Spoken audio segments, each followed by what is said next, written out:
Na čelu stranih predstavnika dolaze poslanik Velikog Njemačkog rajha, preuzvišeni Siegfried Kasche, i predstavnik Kraljevine Italije, preuzvišeni Raffaele Casertano.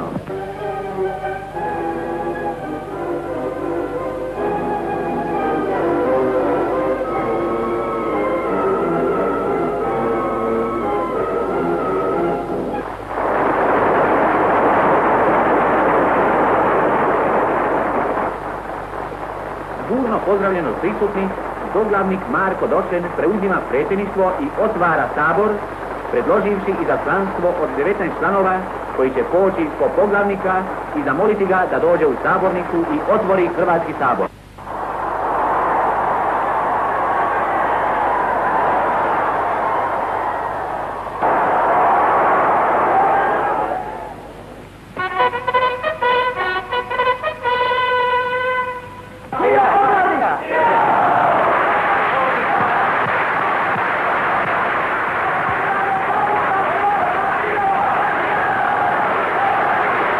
Vi ste pozvani da ovdje u Hrvatskom državnom saboru poradite za dobro hrvatskoga naroda.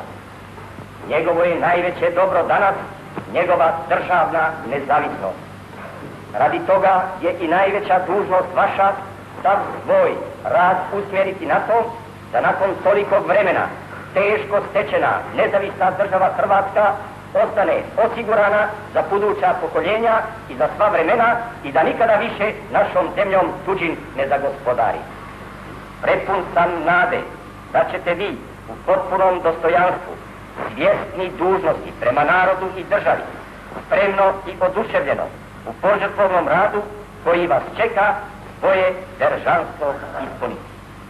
Neka svemogući spusti svoj obilni blagoslov na vaš rad za čast i za sreću hrvatskoga naroda i za nezavisnu državu Hrvatsku.